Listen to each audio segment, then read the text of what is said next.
जय हिंद दोस्तों, आपका अपने YouTube channel PSW arts point में स्वागत है। तो आज मैं लेके आया हूँ आपके लिए एक नया कोर्स जो कि एनसीसी से रिलेटेड है। एनसीसी के जो भी कैडेट्स हैं उनके लिए बहुत हेल्पफुल होगा।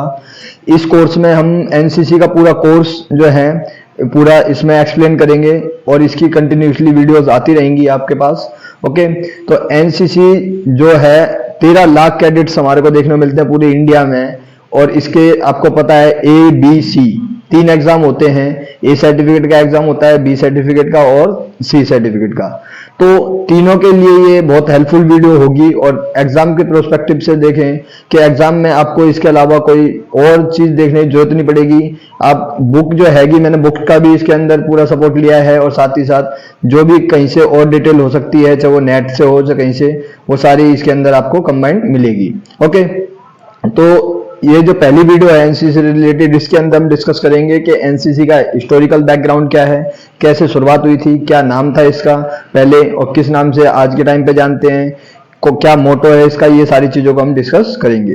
तो आपको पता होना चाहिए पहली बात तो कि एनसीसी की फुल फॉर्म क्या है। तो एनसीसी की फुल फॉर्म क्या है? National cadet corps. ओके, ना कि नेशनल कैडेट क्रोप्स। मोस्टली जो कैडेट्स होते हैं वो इसको गलत प्रोनाउंस करते हैं, नेशनल कैडेट कोर्स कह देते हैं या कोर कह देते हैं। तो ओनली हमारे को क्या बोलना है? National cadet corps. ओके, लिखा जाता है CORPS, कोर्प्स नहीं होता, वो कोर पढ़ा जाएगा। ओके, उसके बाद हम देखते हैं ये क्या है कि इंडियन मिलिट्री कैडेट कोर जो है, इसका हेडक्वार्टर जो हमारे को देखने को मिलता है, ये मिलिट्री से रिलेटेड है।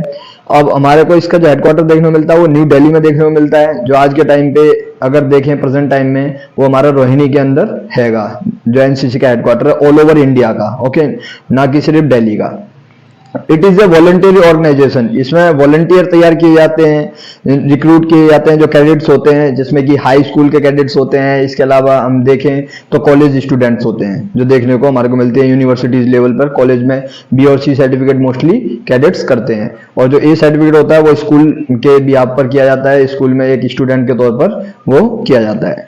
The cadets are given basic military training. उनको बेसिक ट्रेनिंग दी जाती है, जो ये नहीं मोस्टली जो सिविलियंस होते हैं वही सोचते हैं एनसीसी के जो कैडेट्स हैं वो एक आर्मी की ट्रेनिंग ले रहे हैं पूरी। नहीं, आर्मी की जो ओनली बेसिक ट्रेनिंग होती है वो चीज दी जाती है जो मिलिट्री की बेसिक ट्रेनिंग होनी चाहिए। जैसे कि स्मॉल आर्म्स सिस्टम रिलेटेड चीजें सिखाई जाती हैं कि स्मॉल आर्म्स जैसे .22 राइफल वगैरह का यूज करना, या फिर हम SLR का यूज करना जानते हैं।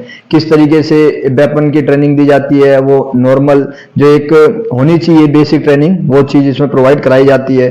और साथ ही साथ परेड के जो एक डिसिप्लिन में किस तरीके परेड करी जाती है, ड्रिल क्या होती है, ये सारी चीजें एनसीसी के कैडेट को आनी चाहिए।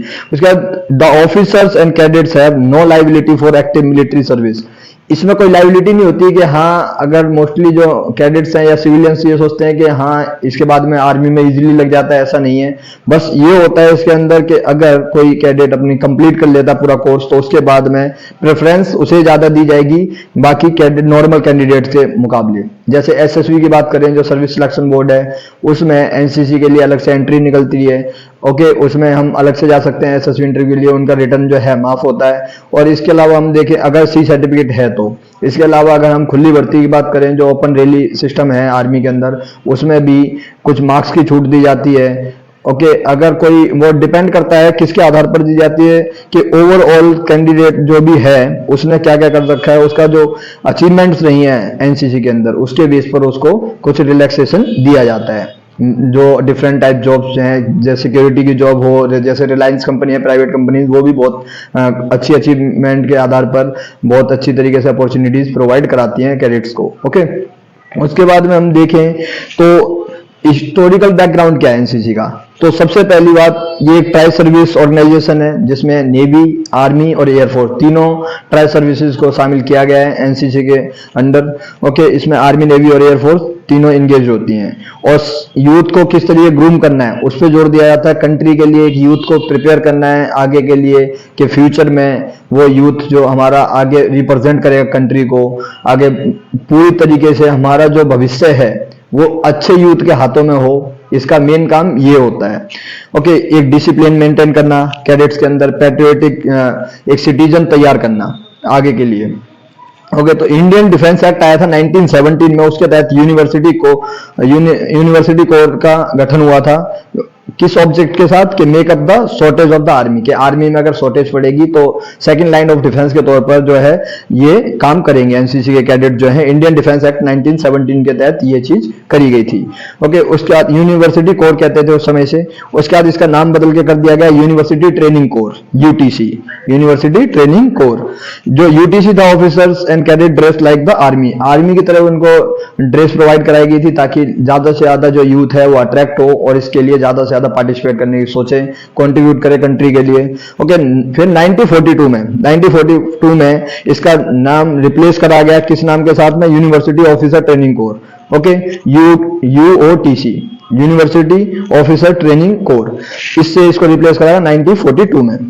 और बाद में इसी का बदला हुआ रूप जो देखने को मिलता है हमारे को, एनसीसी के रूप में इसका गठन हुआ। एनसीसी एक्ट आया 1948 में। 15 जुलाई 1948 को पंडित एच.एन. कुंजरू की अध्यक्षता में रिकमेंडेशन आया था। ओके, जो पंडित हरदनाथ कुंजरू थे उनके द्वारा सिफारिश की गई थी कि एक ऑर्गेनाइजेशन होनी चाहिए, कैडेट ऑर्गेनाइजेशन, तब एनसीसी का गठन किया गया। कब? 15 जुलाई 1948 को। ओके, उसके बाद हम देखते हैं कि इसका जो रोल रहा था 1965 के वॉर में, जो पाकिस्तान से लड़ा गया था, 1971 के वॉर में इसने एक सेकंड लाइन ऑफ डिफेंस के तौर पर कार्य किया। ज्यादा से ज्यादा वेपन वगैरह को प्रोवाइड कराया, जो वेपन थे वेपन की सप्लाई करी, जो ऑर्डिनेंस फैक्ट्रीज हैं, supporting arms and ammunition provide कराया फ्रंट पे जाकर। And also used petrol party के तौर पर भी इनको यूज किया गया, एनिमी को कैप्चर करा गया पैराट्रूपर्स के द्वारा। तो अभी के टाइम पे जो देखते हैं हम एनसीसी के 13 लाख कैडेट हमारे को ऑल ओवर इंडिया में देखने को मिलते हैं, 13 लाख जो हमारे रजिस्टर्ड कैडेट हैं। उसके अलावा हम देखें 5000 से ज्यादा कॉलेजेस जो हैं एनसीसी की ट्रेनिंग प्रोवाइड कराते हैं। ओके, 9000 से ज्यादा स्कूल हैं जहां पे हमारे को एनसीसी देखने को मिलती है। और एनसीसी आज ट्राई सर्विस ऑर्गेनाइजेशन हो गई है। क्यों? एयर विंग की शुरुआत हो गई थी 1950 में, 1948 में सिर्फ एक आर्मी विंग की शुरुआत हुई थी, फिर नेवल विंग 1952 में आई, और साथ ही साथ गर्ल्स कैडेट्स भी हैं अब। तो संख्या धीरे धीरे बढ़ते जा रही है और एक अच्छा यूथ कंट्री के लिए तैयार हो रहा है, जो फ्यूचर में आगे एक कंट्री को सही रास्ते पर लेके जाएगा। और हो सके तो इंडिया एक बहुत जल्दी डेवलप्ड कंट्री के तौर पर भी उभरेगा। एक अच्छे लीडर्स तैयार होंगे इंडिया में अपने। आर्मी ऑफिसर्स जो होते हैं उनका एक वेल डिसिप्लिन मैनर तरीके से जो कार्य करते हैं। तो ये एनसीसी का हिस्टोरिकल बैकग्राउंड और एनसीसी का किस तरीके से स्थापना हुई, ये सारी चीज हमारे को इस वीडियो में देखने को मिली। ओके, आगे जो है नेक्स्ट वीडियोस आती रहेंगी, इससे रिलेटेड सारी वीडियो इंटरकनेक्टेड होंगी, तो लाइन बाय लाइन आप वीडियो देखते रहना। आखिर में जाके हम आपका जैसे एनसीसी का एग्जाम आने वाला होगा उस समय पर हम पूरे एग्जाम जो है क्वेश्चन पेपर उसको डिस्कस करेंगे, किस तरीके के क्वेश्चन आते हैं, किस तरीके से आपको अटेम्प्ट करना है क्वेश्चंस को। ओके, तो थैंक यू गाइस, जय हिंद, जय भारत।